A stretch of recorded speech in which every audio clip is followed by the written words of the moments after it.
મારું નામ નીતિન છે. હું મારા માતા પિતાનો એકમાત્ર પુત્ર હતો અને મારો જન્મ એક નાના ગામમાં થયો હતો. મારું બાળપણ તે જ ગામમાં વીત્યું. માતા પિતાએ મને ખૂબ ભણાવ્યો ગણાવ્યો, સફળ બનાવ્યો અને પછી પોતાની પસંદગી પ્રમાણે મારા લગ્ન કરાવી દીધા. જે છોકરી સાથે મારા લગ્ન થયા હતા તે ખૂબ જ સારી હતી. લગ્ન પછી તેની સાથે 1 વર્ષ ક્યારે અને કેવી રીતે વીતી ગયું ખબર જ ન પડી. પછી મારા પિતાજીનું અવસાન થયું. તેમણે પોતાની મહેનતની કમાણીથી ગામમાં જે જમીનો ખરીદી હતી તે બધું મારા નામે કરી દીધું. તેમની મારાથી ઘણી આશાઓ અને અપેક્ષાઓ હતી. હું પણ શહેરમાં સારી નોકરી કરતો હતો. લગ્ન જીવન પણ સારું ચાલી રહ્યું હતું. પણ એક વાત હતી જે મારા દિલમાં ઘર કરી ગઈ હતી. કદાચ મારી એ ઈચ્છા હતી કે હું જલ્દીમાં જલ્દી પિતા બનવા માંગતો હતો, અને તે પણ દીકરાનો, જેથી મારું નામ ચાલે, મારો પરિવાર આગળ વધે, મારો વારસદાર દુનિયામાં આવે. દીકરો જ તો નામ રોશન કરે છે, દીકરો જ મિલકત સંભાળે છે, દીકરો જ તો પોતાના પિતાનો સહારો બને છે. એટલે હું ઈચ્છતો હતો કે ઉપરવાળો મને દીકરો આપે. લગ્નને જ્યારે આખું 1 વર્ષ થઈ ગયું ત્યારે મારી પત્નીને ગર્ભવતી થવાના શુભ સમાચાર મળ્યા. મારી માતા પણ તેના માટે ખૂબ જ પ્રાર્થના કરી રહી હતી કે તે દીકરાને જ જન્મ આપે. હું પણ મારા દિલમાં પ્રાર્થના કરતો હતો કે મને દીકરો જોઈએ છે અને ઉપરવાળો મારી ઈચ્છા પૂરી કરે. પછી એક દિવસ મારું પહેલું સંતાન જન્મ્યું, પણ તે દીકરી હતી. સાચું કહું તો હું ખૂબ ખુશ નહોતો થયો. મારો ચહેરો ઉદાસ થઈ ગયો. તે મારું પહેલું સંતાન હતું. મેં તેને એકવાર પણ ખોળામાં નહોતી લીધી, ન તેની પ્રેમ કર્યો હતો. લોકો કહેતા હતા કે દીકરી પિતાનો જીવ હોય છે, પણ મારા માટે તે ફક્ત ઉદાસી બનીને આવી હતી.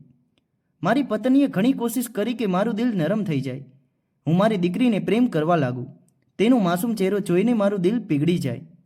પણ મારું દિલ જ ખુશ નહોતું. તો પછી હું તેને પ્રેમ કેવી રીતે કરું, કે તેને પ્રેમભરી નજરોથી કેવી રીતે જોઉં? પછી મારી દીકરી 1 વર્ષની થઈ ગઈ. તેનું નામ પણ મારી પત્નીએ જ રાખ્યું હતું, રોશની. તે કહેતી હતી કે આખા સમાજની રોશની પ્રકાશ બનશે, પણ હું તેની બિનજરૂરી વાતો ઉપર શાંત રહેતો હતો. રોશની રમતા રમતા મારી નજીક આવતી જતી હતી.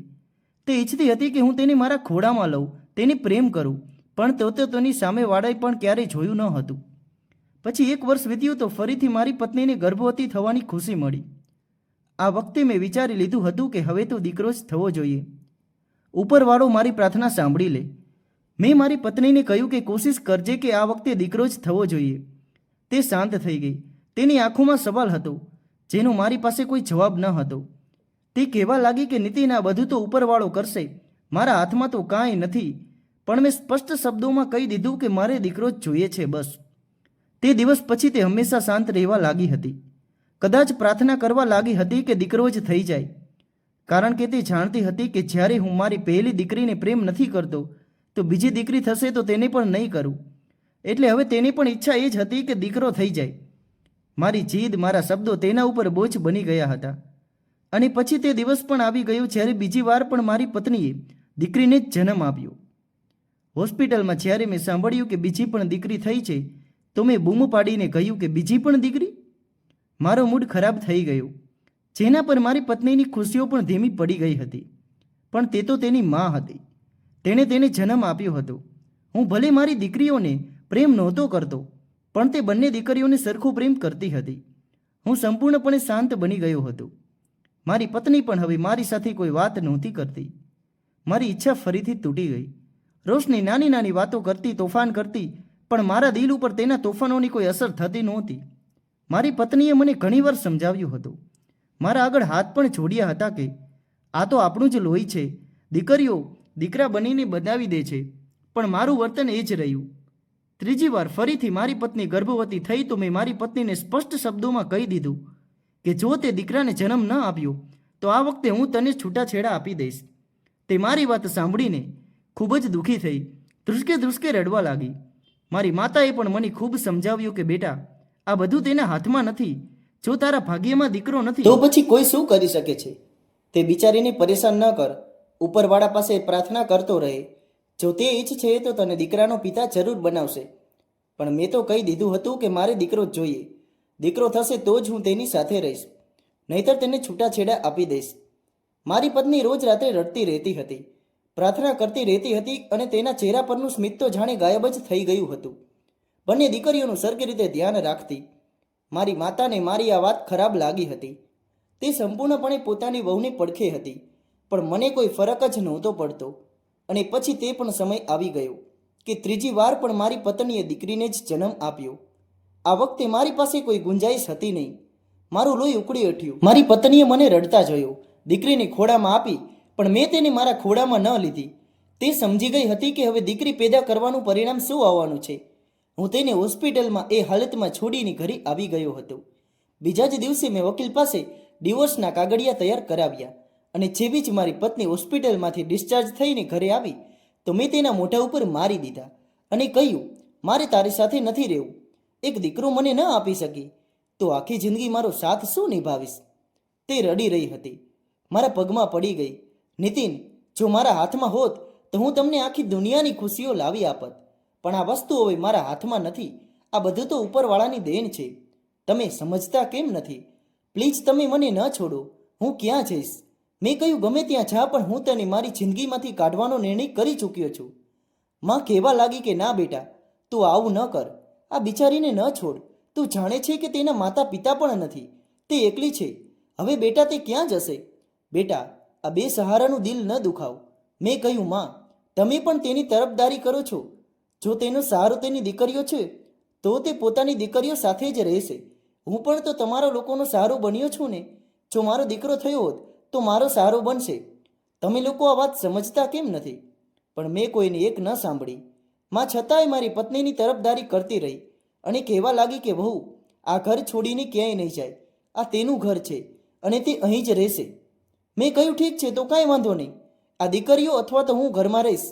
મેં મારો સામાન પેક કર્યો અને હું ઘર છોડીને નીકળી ગયો. વળી મારે શહેર રોજ આવજાવ રહેતો હતો. હું ત્યાં નોકરી કરતો હતો. મેં વિચારી લીધું કે હું શહેરમાં કોઈ ભાડાનું મકાન જોઈ લઈશ. ત્યાં નોકરી પણ કરતો રહીશ અને ત્યાં જ રહેતો પણ રહીશ. પણ મેં મારા પરિવાર સાથેના બધા સંબંધ ખતમ કરી દીધા હતા. મારી માતા અને પત્ની મારા પગમાં પડી પડીને ધ્રુસકે ધ્રુસકે રડી રહ્યા હતા. પણ મેં કોઈને એક ન સાંભળી અને હું તેમને રડતા છોડીને તે ઘરેથી ને તેમની સાથેના બધા જ સંબંધો ખતમ કરીને ઘરે આવી ગયો. મેં શહેરમાં આવીને મારી નવી જિંદગીની શરૂઆત કરી. આશા સાથે મેં વિચારી લીધું કે હવે મારા છૂટાછેડા થઈ ચૂક્યા છે. હું અહીં બીજા લગ્ન કરી લઈશ. તે સમયે મને કોઈ દુઃખ નહોતું, કોઈ અફસોસ નહોતો. બસ એક જીદ હતી કે હું લગ્ન કરીશ અને દીકરાનો પિતા બનીશ. તેને મારો વારસદાર બનાવીશ. પણ મને ખબર નહોતી કે હું શેનો વારસદાર ઈચ્છતો હતો, જમીનનો કે મારી ક્રૂરતાનો. શહેરમાં આવીને જાણે હું મારી જૂની જિંદગીને સંપૂર્ણપણે ભૂલી ગયો હતો.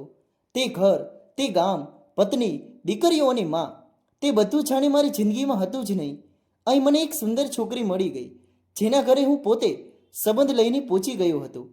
તેના માતા પિતા ગરીબ હતા. તે પણ એ જ ઈચ્છતા હતા કે તેમની દીકરીના ક્યાંક લગ્ન થઈ જાય. તો તેમણે ખુશી ખુશી પોતાની દીકરીના લગ્ન મારી સાથે કરાવી દીધા. થોડા દિવસ પછી હું તેની સાથે ભાડાના ઘરમાં જ રહ્યો. પણ તે પછી મેં મારી મહેનતની કમાણીથી મારા માટે એક નાનું ઘર પણ ખરીદી લીધું હતું. હું ગામમાંથી મારી બધી મિલકતના પેપર્સ, મારા કપડાં, મારા બધા ડોક્યુમેન્ટ્સ, ત્યાં સુધી કે મારી દરેક નાની નાની વસ્તુઓ લઈને આવ્યો હતો. કારણ કે હું જાણતો હતો કે હવે મારે ક્યારેય ત્યાં પાછું જવાનું નહીં થાય. આ છોકરી ખૂબ જ સારી હતી. તેનું નામ સુહાના હતું. મેં તેને મારી જિંદગી વિશે જણાવી દીધું હતું. તો તેણે મને આશા આપી કે તે મને મારી દીકરાનો પિતા જરૂર બનાવશે. સમય વીતતો ગયો અને હું 1 વર્ષની અંદર જ દીકરાનો પિતા બની ગયો હતો, જેની મને ખૂબ ખુશી હતી. પણ મારી આ ખુશી અચાનક દુઃખીમાં બદલાઈ ગઈ.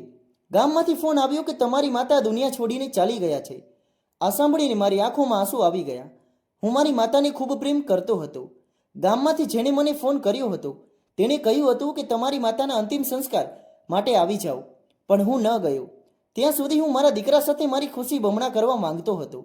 હું ભલે ગામ ન ગયો, મેં મારી માતાના અંતિમ સંસ્કાર ભલે ન કર્યા, પણ દીકરો મળવાની જે ખુશી મને થવી જોઈતી હતી તે માના મોતની ખબર સાંભળીને ફીકી અને અફસોસ ભરી થઈ ગઈ હતી. થોડા દિવસ વીત્યા તો માના મોતનું દુઃખ પણ દિલમાંથી નીકળી ગયું.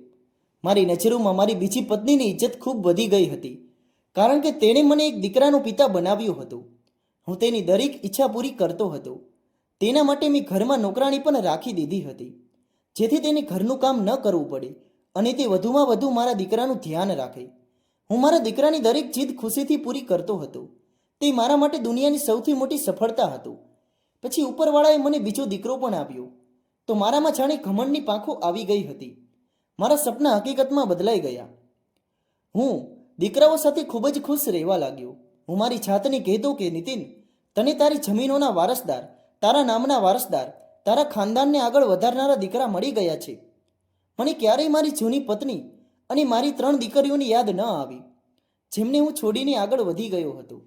હું મારા દીકરાઓને ખૂબ પ્રેમ કરતો હતો. ક્યારેય તેમને ઠપકો પણ નહોતો આપ્યો. તે પોતાના મોઢામાંથી જે પણ ઈચ્છા કાઢતા હું તેમને તરત જ પૂરી કરી દેતો હતો.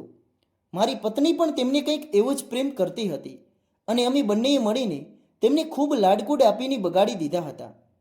મારા દીકરાઓ સ્કૂલમાં કોઈની સાથે ઝઘડો કરતા કે ગલી મોહલ્લામાં તેમની કોઈની સાથે લડાઈ થતી તો હું મારા દીકરાઓને ન તો સમજાવતો હતો, ન ઠપકો આપતો હતો, પણ ઉલટું બીજાઓને જ હું ખોટા કહેતો હતો.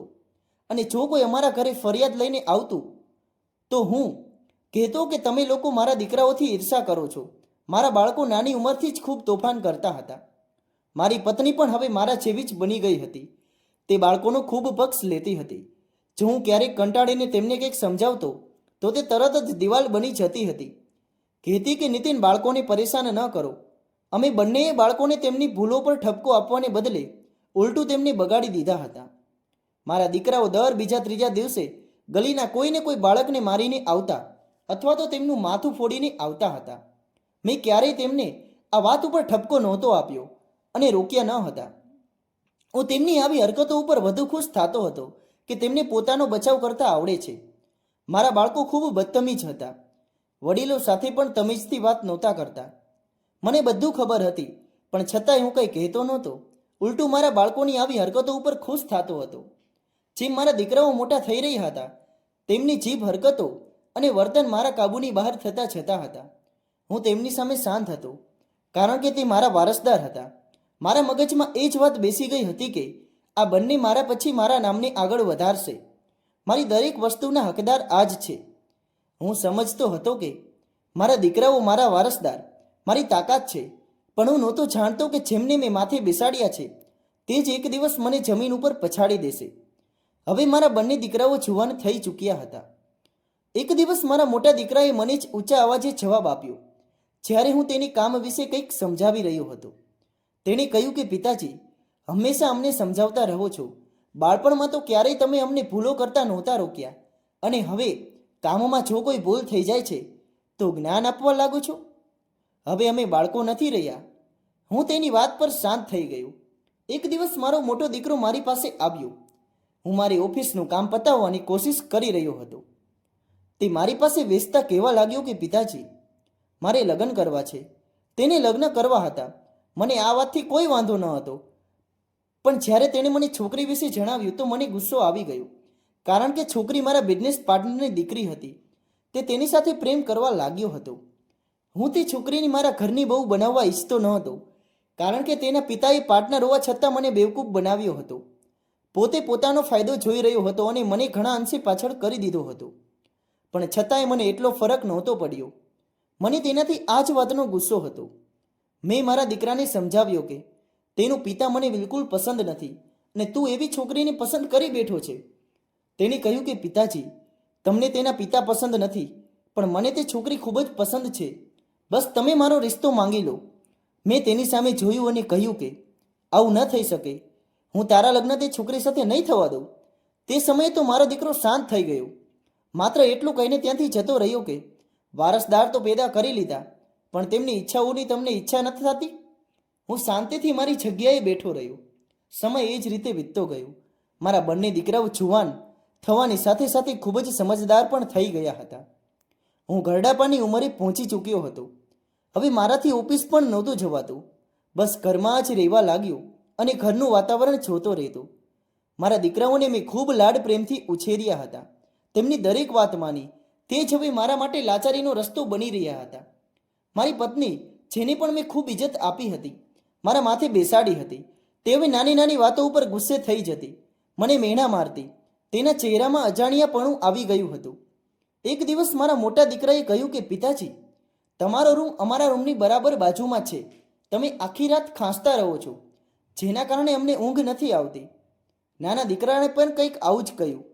મારી પત્ની શાંતિથી દરવાજા ઉપર ઊભી રહીને બધું જોઈ રહી હતી, પણ તેણે કોઈ શબ્દ ન કહ્યું. મેં નજર ઝુકાવી લીધી. હવે મારી બોલવાની હિંમત નહોતી.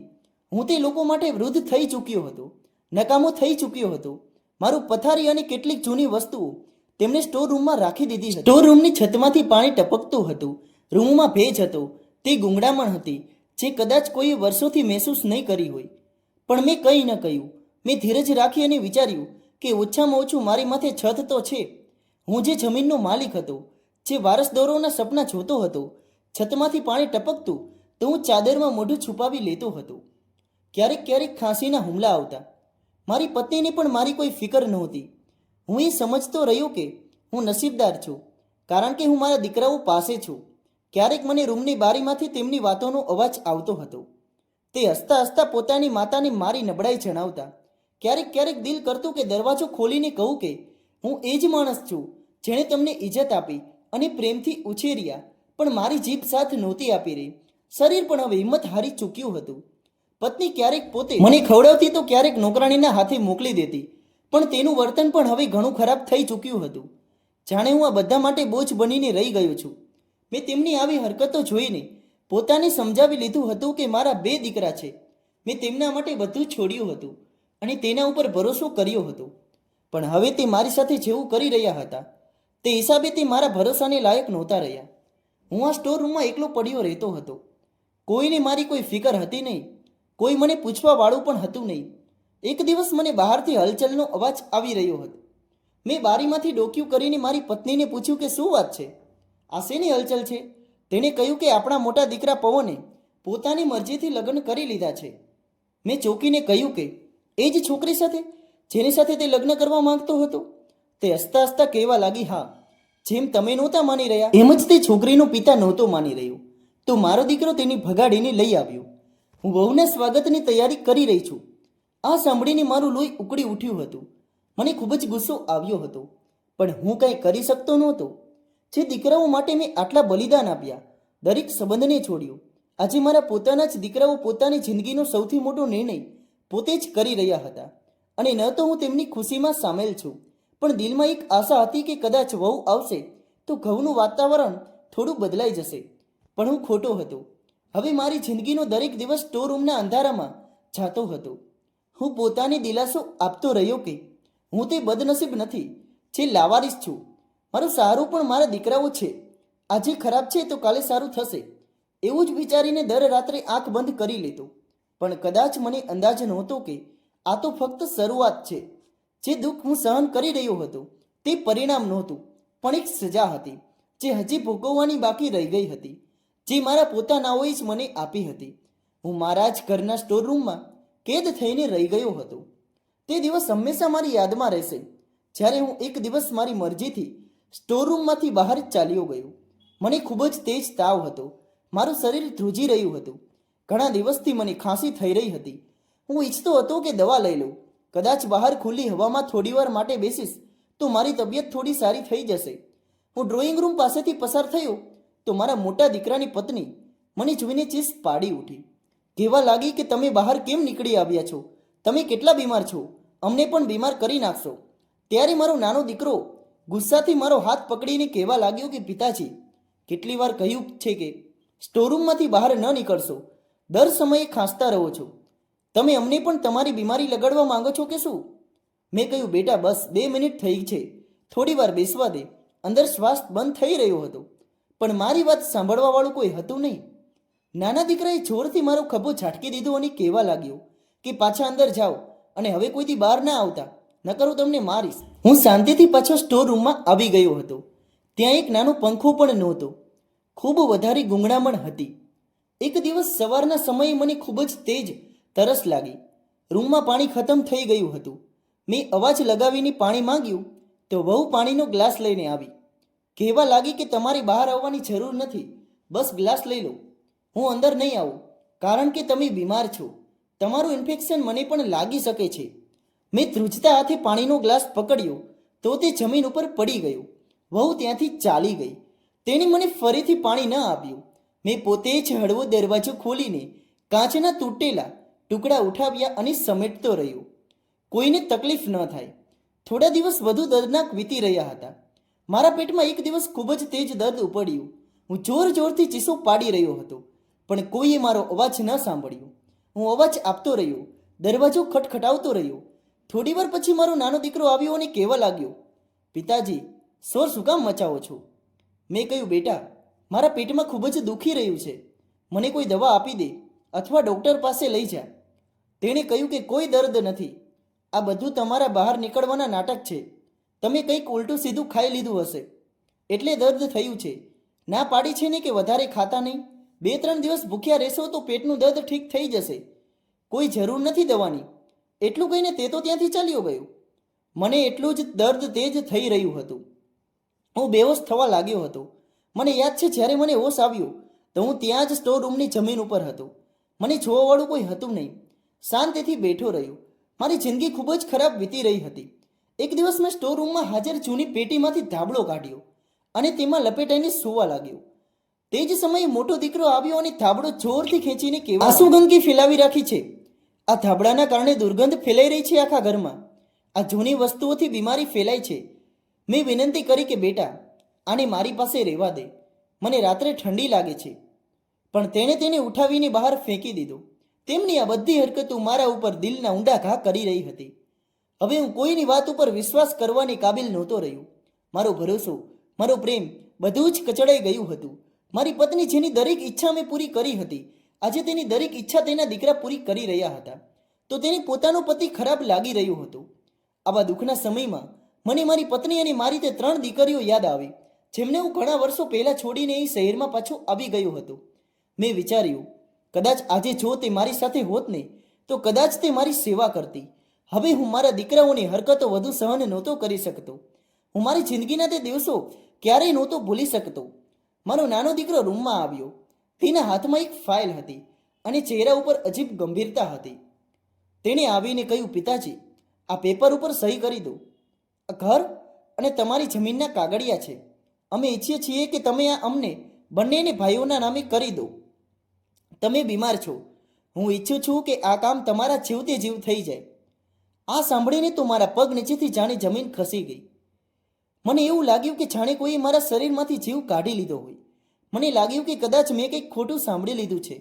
મેં ધીમેથી પૂછ્યું કે શું કહ્યું તે? તેણે ફાઇલ આગળ વધારતા કહ્યું કે આ બધું એમ પણ અમારું જ છે.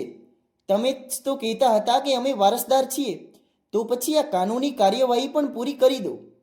મેં કહ્યું, તમે બંને મારા વારસદાર છો, બધું તમારું જ છે, પણ જ્યાં સુધી હું જીવતો છું આ બધું મારા નામે જ રહેશે. આ તમારો હક છે, પણ મારા મર્યા પછી. ત્યારે જ મારો મોટો દીકરો કહેવા લાગ્યો, જે દરવાજા ઉપર ઊભો રહીને બધું સાંભળી રહ્યો હતો, તમે તો બીમાર છો, હવે તમારા મરવાનો સમય જ કેટલો રહ્યો છે. જ્યારે અમે તેના વારસદાર છીએ તો તમે આ બધું અમને કેમ નથી આપી દેતા? તે બંને એક સાથે હતા અને એક જ ભાષા બોલી રહ્યા હતા. તેમની માતા પાછળ ઊભી હતી.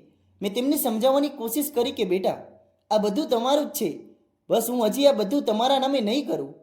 મોટા દીકરાએ ગુસ્સાથી કહ્યું કે અમે હવે નાના બાળકો નથી રહ્યા, બધું જાણીએ છીએ. તમને અમારા ઉપર ભરોસો નથી? તમે ઈચ્છો મર્યા પછી અમે બધું મેળવીએ? નાનો દીકરો કહેવા લાગ્યો કે અમે તમારા સંતાન છીએ કે નોકર? તે બંને ખૂબ ભડકી રહ્યા હતા, ખૂબ ગુસ્સો કરી રહ્યા હતા.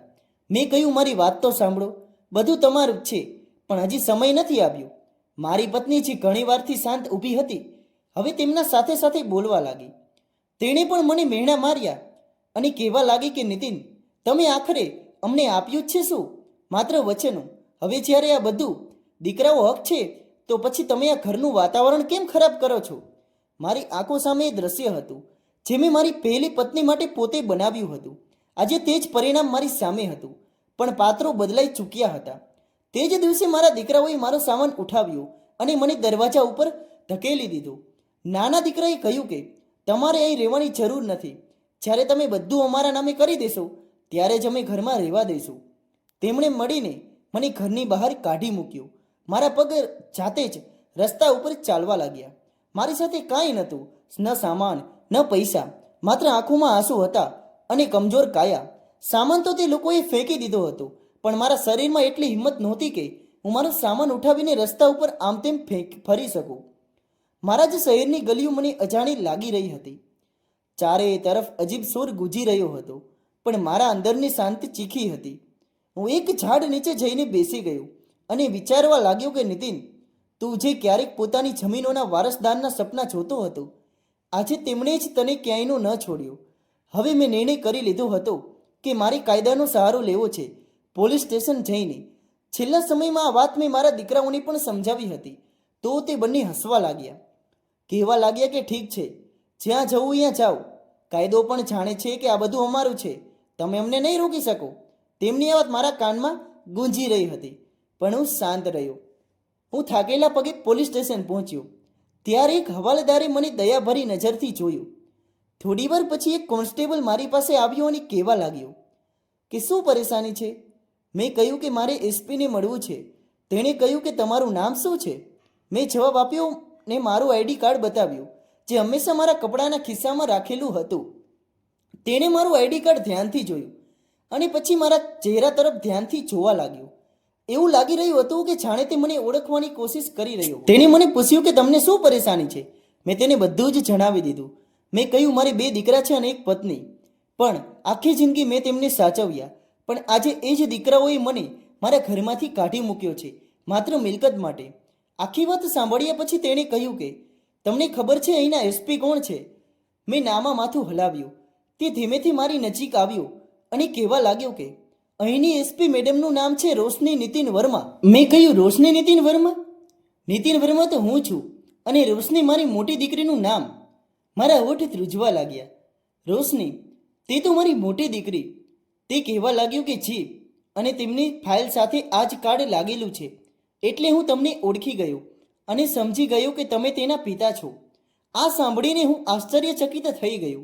મારા મગજમાં મારી દીકરીની જૂની તસવીર ફરવા લાગી. તે માસૂમ બાળકી, જેને મેં ક્યારેય ખોળામાં પણ નહોતી લીધી, જે મારી આંગળી પકડવા માટે તરસતી રહી, જેની વાતોને મેં મહત્વ ન આપ્યું, તે જ રોશની આજે એસપી બની ગઈ છે. કોન્સ્ટેબલ તો ત્યાંથી જતો રહ્યો હતો. થોડીવાર પછી મને એસપીની કેબિનમાં મોકલી દેવામાં આવ્યો. મારા દિલમાં ડર અને શરમ હતી, પણ એક એવી આશા હતી કે કદાચ મારી દીકરી પણ મને જોવા ઈચ્છશે. શું તે ખરેખર મારી દીકરી છે? મેં તે સમયે મારી દીકરીઓને છોડી હતી, જ્યારે તે બોલતી પણ નહોતી. કોન્સ્ટેબલ મને પોતાની સાથે એસપીની કેબિનમાં લઈને ગયો. દરવાજો ખોલ્યો તો સામે જ ખુરશી ઉપર સુંદર ચેવાવાળી યુનિફોર્મમાં એક છોકરી બેઠી હતી. તેનો ચહેરો બિલકુલ મારી પહેલી પત્ની જેવો હતો, અને હું તેને પહેલી જ નજરમાં જોઈને ઓળખી ગયો હતો. તેના ચહેરા ઉપર જે માસુમિયત બાળપણમાં હતી, તે આજે મજબૂતી જેવી હતી. મને તેની સામે ખુરશી ઉપર બેસાડી દેવામાં આવ્યો. તેણે કહ્યું કે જી, તમારે શું કામ છે? મેં મારા અંદર હિંમત ભેગી કરી અને કહ્યું કે મારી દીકરી રોશની.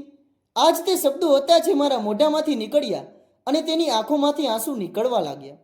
તે મને અને મારા અવાજને તરત ઓળખી ગઈ. તે રડવા લાગી. તેણે બૂમો પાડીને કોન્સ્ટેબલને અવાજ લગાવ્યો અને કહ્યું કે લઈ જાઓ અમને અહીંથી, અમને મારા રૂમમાંથી લઈ જાઓ. હું હજી કંઈ કહેવાનો જ હતો કે 2 હવાલદાર આવ્યા. તેમણે મારો હાથ પકડ્યો, મને રૂમમાંથી બહાર લાવીને ઊભો કરી દીધો. હું પણ દરવાજા ઉપર ઊભો રહીને ધ્રુસકે ધ્રુસકે રડી રહ્યો હતો. પછી થોડી જ વાર પછી એક લેડી કોન્સ્ટેબલ આવી, મને બીજા રૂમમાં લઈ ગઈ. મારા માટે કોલ્ડ ડ્રિંક લઈને આવી અને કહેવા લાગી કે અંકલજી પી લો, મેડમ હમણાં અહીં આવીને તમારી સાથે વાત કરશે. ત્યારે જઈને મારા દિલને શાંતિ મળી અને મેં વિચાર્યું કે મારી દીકરી મને જરૂર માફ કરી દેશે. હું શાંતિથી ત્યાં બેઠો રહ્યો અને મારી જૂની જિંદગી વિશે વિચારવા લાગ્યો. જે સમયે હું ઘર છોડીને આવ્યો હતો, તો મારી પત્ની અને મારી માતા વિલાપ કરીને રડી રહ્યા હતા, અને મારી 3 દીકરીઓ અજાણ હતી. તેમને નહોતી ખબર કે તેમના પિતા શું કરી રહ્યા છે. આજે મારી એ જ રોશની મારી જિંદગીનો મને એકમાત્ર સહારો લાગી રહી હતી. થોડીવાર પછી તે રૂમમાં આવી અને કહેવા લાગી, તમે કોલ્ડ ડ્રિંક ન પીધું? પી લો, તમને તેની ખૂબ જરૂર છે. મેં માથું ઉચકીને જોયું. તે બોટલ હાથમાં હતી. મારા હાથ ધ્રુજી રહ્યા હતા. મારી નજર વારંવાર મારી દીકરીના ચહેરા ઉપર જઈ રહી હતી. હું તેની સાથે વાત કરવા માટે શબ્દ શોધી રહ્યો હતો, પણ જીભ પર આવી જ ન શક્યા. પછી મેં ધીમેથી કહ્યું કે બેટા, મને માફ કરી દે. તેણે હાથ ઊંચો કરીને રોક્યો અને કહેવા લાગી, માફીની કાંઈ જરૂર નથી. કદાચ તેના દિલની અંદર કંઈક ચાલી રહ્યું હતું. તે કહેવા લાગી કે તમારી પરેશાની મને ખબર પડી ગઈ છે. મેં તમારા દીકરાઓ વિરુદ્ધ FIR દાખલ કરી દીધી છે. કાયદો પોતાનું કામ કરશે. મારી આંખોમાં આંસુ આવી ગયા. મને ખબર હતી કે મારી દીકરી જરૂર સાથ આપશે. તેણે તરત જ જવાબ આપ્યો કે સાંભળો, હું તમને નથી જાણતી કે તમે કોણ છો. હું માત્ર કાયદા સાથે મતલબ રાખું છું. ફરજ છે કે હું મજબૂરીનો સાથ આપું ને તમે તમારા નરમ શબ્દો તમારા દીકરાઓ માટે બચાવી રાખો, જે હજી સુધી તમારી રાહ જોતા હશે. આ કહીને તે પાછી વળી ગઈ અને રૂમમાંથી નીકળી ગઈ. હું ત્યાં જ બેઠો રહી ગયો હતો. તેના આ શબ્દે મને તોડી દીધો હતો. આખી જિંદગી હું સમજતો હતો કે દીકરાઓ જ વારસદાર હોય છે, પણ આજે દીકરાઓએ મારા માટે એ કર્યું જે કોઈ દીકરીઓએ પણ ન કરી શકે. ઇન્સાફનો દરવાજો ખુલ્યો. મારી વાત સાંભળી. લાચારીને જગ્યા આપવામાં આવી, પણ તે સંબંધ જેની મને સૌથી વધુ જરૂર હતી, દીકરાનો પ્રેમ, માફી, તે મારાથી છીનવી લેવામાં આવી. મારી દીકરી આજે ઇન્સાફની ખુરશી ઉપર બેઠી હતી અને મારા માટે તે બધું જ કરી રહી હતી જે એક દીકરી એક પિતા માટે કરી શકે છે, સિવાય પિતા કહેવાના. રૂમમાં શાંતિ હતી. હળવો હળવો વરસાદ થઈ રહ્યો હતો. મેં બહાર ડોક્યું કરીને જોયું તો આકાશ જાણે મારા અંદર હાલત ઉપર રડી રહ્યું હતું. હવે માત્ર અદાલત બાકી હતી અને કદાચ મારી જિંદગીની સૌથી મોટી ગવાહી પણ હું મારા રૂમમાં આપવા માંગતો હતો. હવાલદારે કહ્યું કે તમે અહીં રહી શકો છો જ્યાં સુધી તમારો નિર્ણય નથી થઈ જતો, કારણ કે તમારા દીકરાઓએ તમને ઘરની બહાર કાઢી મૂક્યા છે. પછી તમે ઇજ્જતથી તમારા ઘરે જઈ શકશો, એવું મેડમે કહ્યું છે. હું શાંત થઈ ગયો. અહીં મને શાંતિથી રહેવાની જગ્યા આપી દેવામાં આવી હતી. અહીં એક રૂમ એવો હતો જ્યાં પોલીસ કોન્સ્ટેબલ પોતાના જરૂરી કામ કરતા હતા. સવારનો નાસ્તો, બપોરનું ભોજન અને રાતનું ભોજન મને ટાઈમસર આપવામાં આવી રહ્યું હતું. બધું શાંતિથી, ઇજ્જતથી, કોઈ સવાલ નહીં, કોઈ એહસાન જતાવવા નહીં. અહીં મને તે શાંતિ મળી રહી હતી જે કદાચ મને મારા ઘરમાં નહોતી મળી રહી. મેં ક્યારેય મારી દીકરીની ખોળામાં પણ નહોતી લીધી અને તે મારા માટે આટલું બધું કરી રહી હતી. મેં તેને દુનિયાની ભીડમાં એમ છોડી દીધી હતી જેમ કોઈ અજાણ્યો કોઈ બાળકને બસ સ્ટોપ ઉપર છોડીને જ ચાલ્યો જાય છે. પછી આજે તે જ દીકરી મોટી થઈને મને સૌથી મોટા મહેણા મારી રહી હતી. માત્ર મારો ખ્યાલ નહોતી રાખી રહી, પણ મને કાનૂની તાકાત પણ અપાવી હતી. મારી આંખો રોજ તેની રાહ જોતી હતી, પણ હું શર્મિંદો પણ થતો હતો. એક દિવસ બપોરના સમયે રૂમનો દરવાજો ખુલ્યો. રોશની હાથમાં એક ફાઇલ લઈને આવી. તેના ચહેરા ઉપર સામાન્ય ગંભીરતા હતી, પણ શબ્દોમાં નરમાઈ હતી. તેણે કહ્યું કે આ ફાઇલ છે, આના પર તમે તમારી સહી કરી દો. મેં અદાલતમાં તમારો કેસ દાખલ કરી દીધો છે. કાલે સુનાવણી છે. તમારા બંને દીકરા પણ ત્યાં આવશે અને તમને પણ લઈ જવામાં આવશે. મેં તેની તરફ જોયું અને શાંત રહ્યો. તેણે ધીમેથી કહ્યું કે લાગે છે કે તમે કોઈ ખોટું પગલું ઉઠાવી રહ્યા છો. તમે તમારા જ બાળકો વિરુદ્ધ જઈ રહ્યા છો. હજી પણ સમય છે. તમે ચાહો તો તમારો નિર્ણય બદલી શકો છો. મેં ધીમેથી કહ્યું, ના બેટા, જિંદગીમાં પહેલી વાર તો હું સાચો નિર્ણય લઈ રહ્યો છું. તે 1 મિનિટ માટે મારી તરફ જોતી રહી, પછી કંઈ પણ કહ્યા વગર ત્યાંથી ચાલી ગઈ. તેના ગયા પછી હું ઘણીવાર સુધી ફાઇલને જોતો રહ્યો, જેમાં મારું નામ, મારા દીકરાઓનું નામ અને જમીનો નોંધાયેલી હતી. તે જમીન જેના માટે મેં સંબંધોનું બલિદાન આપ્યું હતું, ઇજ્જત કચડી દીધી હતી, એક સ્ત્રીની આંખોમાંથી સપના છીનવી લીધા હતા, આટલી દીકરીઓને બેસહારા કરી દીધી હતી. મને આજે મારી પત્નીની યાદ આવી છે તો હું વિચારું છું કે મારી પત્નીએ મારી દીકરીઓને કેટલી સારી રીતે ઉછેર કર્યો કે મોટી દીકરીને એસપી બનાવી. હું હજી સુધી મારી નાની દીકરીઓને નહોતો મળ્યો. ખબર નહીં તે ક્યાં હતી અને કેવી હતી. હું તેમને પણ મળવા માંગતો હતો, પણ હજી હું શરમાયેલો હતો. હજી કંઈ પણ કહેવાની હિંમત હતી નહીં મારામાં. હવે મેં નિર્ણય કર્યો, હું મારી મિલકત મારા દીકરાઓ અને દીકરીઓને સરખી ભાગે વહેંચીશ. આ પણ તો મારું જ લોહી હતું. હું મારા 5 બાળકોને સરખો હિસ્સો આપીશ. મારી દીકરીઓ જેમને આખી જિંદગી મારા ભાગનો પ્રેમ પણ ન મળી શક્યો, તો શું હું એનો એટલો પણ કાબિલ નથી કે તેમનો હવે મારી મિલકતનો થોડો હિસ્સો ન આપું? મેં આખી જિંદગી મારા દીકરાઓની ભૂલોને નજરઅંદાજ કરી. ઉલટું તે તો મને લાવારીસ સમજતા હતા. બીજા દિવસે જ્યારે હું અદાલતના ગેટની અંદર દાખલ થયો તો મારા બંને દીકરા સામે આવી ગયા. તેમના ચહેરા ઉપર ગુસ્સો હતો. એકે મને હાથથી પકડીને ખેંચતા કહ્યું કે પિતાજી, તમે પાગલ થઈ ગયા છો કે શું? આ તમારી 3 દીકરીઓ ક્યાંથી આવી ગઈ અને તમે અમને હિસ્સો કેમ આપશો? મોટા દીકરાએ મને ધમકી આપી અને કહ્યું કે અમને અમારી પૂરી મિલકત જોઈએ છે, પણ જો દીકરીઓનો હિસ્સો આપ્યો તો યાદ રાખજો, અમે તમને અદાલતની અંદર ઘસડીને લઈ જઈશું. તેમનો અવાજ ત્યાં જ બંધ થઈ ગયો. લોકો અમને જોવા લાગ્યા, પણ મારા અંદર અજીબ તાકાત આવી ગઈ હતી. મેં બંનેની તરફ જોઈને કહ્યું કે આજે જે પણ હું હક આપીશ તેમને આપીશ, જે આખી જિંદગી આ હકથી દૂર રહી. મારી દીકરીઓ જે પણ મારું પોતાનું લોહી છે, જેમ કે તમે લોકો છો. આ વાત સાંભળીને તે લોકો ગુસ્સે થઈ ગયા. નાના દીકરાએ મારો કોલર ઉપર હાથ નાખી દીધો. કહેવા લાગ્યો, શરમ નથી આવતી? આખી જિંદગી તમને વારસદાર કહેતા રહ્યા અને હવે અચાનક આવનારી દીકરીઓને અમારાથી વધારે સમજવાની કોશિશ કરી રહ્યા છો. જ્યારે મારી દીકરીઓએ આ બધું જોયું તો એકને દૂર ધકેલ્યો અને બીજાના મોઢા ઉપર થપ્પડ મારી અને કહેવા લાગી, બાપનો કોલર પકડતા પહેલા તમને શરમ ના આવતી? હવે જે પણ વાત થશે અદાલતના રૂમની અંદર થશે. ચાલો અંદર. તે લોકોએ મારી તરફ જોતા જ ઝડપથી પગલાં અંદર વધાર્યા. મારી દીકરીનો યુનિફોર્મ ચમકી રહ્યો હતો. તેની આંખોમાં ભરેલો ગુસ્સો બધું મને દેખાઈ રહ્યું હતું. મારી આંખોમાંથી આંસુ નીકળી રહ્યા હતા. હું જિંદગીભર દીકરો દીકરો કરતો રહ્યો, પણ આજે મારી દીકરી મારો સપોર્ટ બની ચૂકી હતી. તે દીકરી જેને હું લાવારીસ સમજતો રહ્યો. મારી દીકરી મારી પાસે આવી અને કહેવા લાગી કે તમને જે પણ કહું તે જોરથી કહેજો, હું તમારી સાથે છું. આજે તેના યુનિફોર્મ નીચે મારા માટે પ્રેમ છલકી રહ્યો હતો, જે ઘણા વર્ષોથી દબાયેલો હતો. બધા લોકો અદાલતમાં એકઠા થઈ ચૂક્યા હતા. કાયદા મુજબ મને ગવાહી આપવા માટે કઠેડામાં બોલાવવામાં આવ્યું. મારું દિલ ધડકી રહ્યું હતું, આંખોમાં આંસુ અને જીભ ઉપર સત્ય હતું. મેં કહ્યું કે મારું નામ નીતિન વર્મા છે. હું મારી મિલકત મારા બંને દીકરાઓની સાથે સાથે મારી 3 દીકરીઓને પણ સરખી ભાગે આપવા માંગુ છું. આ મારો પોતાનો નિર્ણય છે અને હું તેના ઉપર કાયમ રહીશ. અદાલતના રૂમમાં શાંતિ છવાઈ ગઈ. મારા દીકરાઓ હેરાન રહી ગયા. તેમના ચહેરા ઉપર મૂંઝવણ હતી. કદાચ આ વાત તેમના માટે સહન કરવા બહારની હતી કે હું મારી દીકરીઓને પણ મારી મિલકત આપી રહ્યો છું, જેમને ક્યારેય મેં પરિવારનો હિસ્સો નહોતા સમજ્યા. રોશની ઊભી થઈ. તેણે જજની પરવાનગી લઈને વાત શરૂ કરી અને કહ્યું કે જજ સાહેબ, આ માણસ મારા પિતા છે. હું અહીં તેમની સાથે ઊભી છું.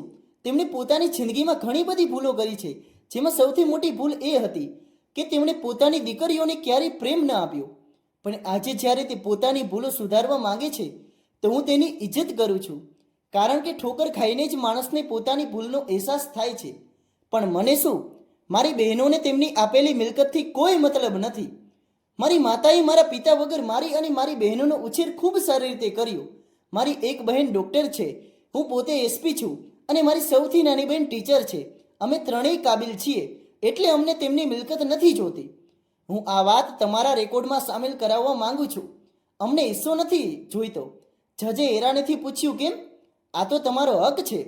રોશનીએ માથું ઊંચું કરીને કહ્યું કે દીકરીઓ મિલકતના સરખી ભાગે હકદાર હોય છે, પણ તે તો ઇજ્જતની પણ હકદાર હોય છે. તેમને પ્રેમની જરૂર હોય છે. અમને અમારી માતાએ આખી જિંદગી અમને અમારા પિતાની ઇજ્જત કરતા શીખવ્યું. જો કે અમારા પિતા અમારી માતાને ડિવોર્સ આપીને અમને છોડીને જઈ ચૂક્યા હતા. અમને સારા સંસ્કાર આપ્યા, હંમેશા અમને સારા રસ્તા ઉપર ચાલવાનું શીખવ્યું. ક્યારેય અમારા દિલમાં આ ખ્યાલ ન આવવા દીધો કે અમારા પિતાએ અમારા માટે ક્યારેય કંઈ ન કર્યું. આજે આ જ કારણ છે કે હું અને મારી બહેનો અમારા પિતાથી નફરત નથી કરતા. હા, નારાજ જરૂર છીએ, કારણ કે અમે અમારા પિતા વગર ઘણી મુશ્કેલીઓથી જિંદગી ગુજારી દીધી હતી. હું મારા પિતાનું માથું ઝૂકેલું નથી જોઈ શકતી. મારી માતા ભલે આ દુનિયામાં નથી, પણ તેમની શીખવેલી એક એક વાત અમારા દિલમાં વસી છે. મારી દીકરીની વાતો સાંભળીને મારી આંખોમાં આંસુ આવી ગયા હતા અને મારા શરીરમાં વીજળીની લહેર દોડી ગઈ. હું ત્યાં જ કઠેડામાં ઊભો રડી પડ્યો. અદાલતના રૂમમાં સંપૂર્ણપણે શાંતિ છવાઈ ગઈ. મેં હાથ જોડીને ત્યાં જ બધાની સામે મારી દીકરી પાસે માફી માંગી અને કહ્યું કે બેટા, તારી માતા તો આ દુનિયામાંથી જતી રહી. મેં તેમની સાથે પણ ખૂબ ખરાબ કર્યું અને તારી સાથે પણ તું મારી સામે છે, એટલે મને માફ કરી દે. મારી દીકરી કહેવા લાગી કે પિતાજી, મેં તમને માફ કરી દીધા છે અને મારી બહેનોએ પણ. અમને તમારાથી કોઈ ફરિયાદ નથી. મારા બંને દીકરા પણ શર્મિંદા દેખાઈ રહ્યા હતા. તેમના ચહેરા ઉપર શરમ હતી. કદાચ તેમને અહેસાસ થઈ ગયો હતો કે જે મિલકત પાછળ તે લડી રહ્યા હતા તેનાથી મોટી કોઈ વસ્તુ બીજી પણ છે. તે છે દીકરીની ગેરત, દીકરીનું મોટું દિલ. અદાલતે મારા હકમાં નિર્ણય આપ્યો. દીકરાઓને કાનૂની પાબંદીઓ મુજબ મારી મિલકતથી દૂર કરી દેવામાં આવ્યા. તેમને માત્ર એટલી જ મિલકત આપવામાં આવી જેટલા ઉપર તેમનો હક બનતો હતો અને બાકીની મિલકતની દેખરેખ માટે રોશનીને નિરીક્ષક બનાવી દેવામાં આવી. અદાલતમાંથી નીકળતી વખતે મારું દિલ હલકું થઈ ચૂક્યું હતું, પણ આંખો હજી તે એક શબ્દની રાહ જોઈ રહી હતી, પિતા સાંભળવા માટે. પિતા, તે શબ્દ જેને મેં ઘણા વર્ષો પહેલાં પોતે જ મારા હાથે ખોયો હતો અને જેની વાપસી કદાચ મારી જિંદગીની સૌથી મોટી સફળતા હશે. પણ હજી તે સમય નહોતો આવ્યો. હવે હું જાણી ચૂક્યો હતો કે મિલકતનો વારસદાર બનાવવો સરળ છે, પણ ઇજ્જતનો વારસદાર તો માત્ર દીકરીઓ જ બની શકે છે.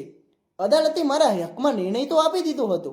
તે બધું જે મેં મારા દીકરાઓના હવાલે મારા હિસાબે કરવા ચાહ્યું હતું, હવે કાયદાના હુકુમથી મારા હાથમાં પાછું આવી ચૂક્યું હતું.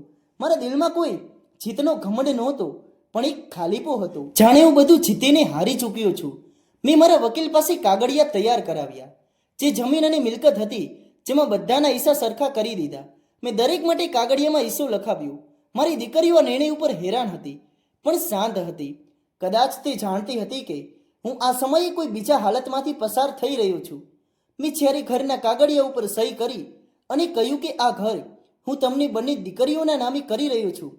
તમે લોકો આ ઘરમાં રહો, હું ક્યાંય પણ રહી લઈશ, બસ તમે ખુશ રહો. તેમના ચહેરા ઉપર ખુશીની ઝલક તો જરૂર હતી. જેમ તે ઈચ્છતા હતા એ જ હતા, પણ તેમને એ નહોતી ખબર કે તેમના પિતા તેમનાથી દૂર થવાના હતા. અને પછી મને ખબર પડી કે તે લોકો ઈચ્છતા પણ એવું જ હતા કે તેમના પિતા પણ તેમનાથી અલગ થઈ જાય. મારી પત્નીને પણ આ વાત ઉપર કોઈ અફસોસ નહોતો, અને હવે હું તેમની સાથે જબરદસ્તી કોઈ સંબંધ રાખવા માંગતો હતો નહીં. તેમણે મિલકત માટે મને ઠુકરાવી દીધો હતો. હું હવે તેમની મોહબ્બત માટે ત્યાં રહેવા નહોતો માંગતો. દિલમાં માત્ર એટલી જ અસરત હતી કે બસ મારી દીકરી મને પ્રેમથી અને દિલથી પિતા કહીને બોલાવે. હું જાણતો હતો કે તે દિવસ ક્યારેય નહીં આવે. અદાલતથી પાછા ફરતી વખતે હું રોશની સાથે તેની ગાડીમાં બેઠો. તે શાંત હતી અને હું પણ શાંત હતો. બધા શાંત હતા. થોડી વાર પછી જેવી જ અમે પોલીસ સ્ટેશન પહોંચ્યા, રોશનીએ ધીમેથી કહ્યું, પિતાજી. આ શબ્દ સાંભળતા જ જાણે મારા દિલના બધા જખમોને મનમ મળી ગયું. મારી આંખોમાં આંસુ આવી ગયા. મેં તરત તેની તરફ જોયું અને જીભ બંધ થઈ ગઈ. કંઈક એવો જ હાલ હતો. મેં કહ્યું, બેટી, એકવાર ફરીથી મને પિતા કે. મારી દીકરીએ ગાડી રોકી દીધી, મારી તરફ જોયું અને ધીમેથી કહેવા લાગી કે પિતાજી, તમે મારી સાથે ચાલો, તમે અમારી સાથે અમારા ઘરમાં રહો. અમે ક્યારના તમારા પ્રેમ માટે તડપી રહ્યા છીએ. શું હવે અમને અમારી તરસાયેલી મોહબ્બત આપી શકો છો? મારી આંખોમાં આંસુ આવી ગયા. મેં મારી દીકરીઓના માથે હાથ મૂક્યો અને કહ્યું, હા બેટા, કેમ નહીં? હવે મારા માટે બધું તું જ છે. તું પણ મારી જૂની ભૂલોનું પ્રાયશ્ચિત કરવા માંગુ છું. હું તો આ ક્ષણ માટે વર્ષોથી તડપી રહ્યો હતો. મેં મારી દીકરીઓને દુનિયાની નજરોમાં લાવારીસ સમજી હતી. મેં હાથ જોડીને કહ્યું કે બેટી, મેં તારા ઉપર ખૂબ જુલમ કર્યા, તારા ઉપર, તારી માતા ઉપર અને મારી બંને નાની દીકરીઓ ઉપર પણ. તેણે કહ્યું, પિતાજી, તમે જે કર કર્યું તે જૂનો સમય હતો, તે સમય વીતી ગયો. તો તમને આ વાત ભૂલી જવી જોઈએ. અમે દીકરીઓ લાવારીસ નથી હોતી. તમારી ભૂલો અમને અમારી ઓળખથી જુદા નથી કરી શકતી. તમારી ત્રણેય દીકરીઓ આજે પણ તમારી રાહ જોવે છે. મેં પહેલી વાર મારી દીકરીની ગળે લગાવી. એવું લાગી રહ્યું હતું કે જાણે વર્ષોની દૂરી હવે મટી ચૂકી હોય. એક એવો સંતોષ હતો જે મારા દીકરાઓની જીદમાં નહોતો, જે માત્ર દીકરીની બાહોમાં હતો. રોશનીએ ઘરે પહોંચીને જણાવ્યું કે એક બહેન ડૉક્ટર છે અને એક બહેન ટીચર છે, અને અમે ત્રણેય મળીને ઘર ચલાવીએ છીએ. ખરેખર જ્યારે દાદીનું મોત થઈ ગયું હતું ત્યારે મા અમને શહેર લઈને આવી ગઈ હતી. માને તો ખબર જ નહોતી કે તમે કયા શહેરમાં છો. અમે લોકો અહીં રહ્યા. માએ લોકોના ઘરમાં નોકરી કરી, અમને ભણાવ્યા ગણાવ્યા, પોતે નોકરાણી તરીકે કામ કર્યું, અમારા સપના પૂરા કર્યા, અને પછી જ્યારે અમે કોઈ કાબિલ થઈ ગયા તો મા અમને દુનિયામાં છોડીને ચાલી ગઈ. પિતાજી, માએ અમારા માટે ખૂબ બલિદાન આપ્યા હતા. મારી આંખોમાં આંસુ હતા અને દિલમાં મારી પત્નીની આત્મા માટે શાંતિ હતી કે ઉપરવાળો તેને આત્માને શાંતિ આપે. તેણે મારી દીકરીઓ માટે ઘણું બધું કર્યું. કદાચ તેની જ મહેનતનું પરિણામ હતું જે આજે મારી દીકરી મારા સામે મારી મદદનું માધ્યમ બની હતી. મેં કહ્યું, બેટા, તારી માને મારાથી સારી રીતે કોઈ નહોતું જાણતું, છતાંય મેં તેને ખૂબ દુઃખ આપ્યું. રોશનીએ કહ્યું કે મા ખૂબ બહાદુર હતી. પિતાજી, તેમણે અમને ક્યારેય કોઈ વસ્તુની કમી મહેસૂસ નથી થવા દીધી, માત્ર પિતાની કમી અમે ત્રણેય બહેનોએ હંમેશા મહેસૂસ કરી. પણ હવે તમે આવી ગયા છો એ કમીને પૂરી કરવા. મારી દીકરી મને ઘરની અંદર લઈને ગઈ, જ્યાં મારી નાની દીકરી ગળામાં સ્ટેથોસ્કોપ અને સફેદ કોટ પહેરીને ઊભી હતી, અને બીજી તરફ મારી સૌથી નાની દીકરી, જેની આંખોમાં ચશ્મા હતા, તે બંને મને જોઈને રહી ગઈ. હું તેમના માટે એક અજાણ્યો માણસ હતો. જ્યારે રોશનીએ તેમને જણાવ્યું કે આપણા પિતાજી છે, તો તે દોડીને ખુશી ખુશી મારી નજીક આવી અને તેમણે મને ગળે લગાવી દીધો, અને અમે ચારેય બાપ દીકરી ધ્રુસકે ધ્રુસકે રડવા લાગ્યા. તે કહેવા લાગી કે પિતાજી, તમે આવી ગયા છો. અમે તમારી ક્યારની રાહ જોઈ રહ્યા હતા.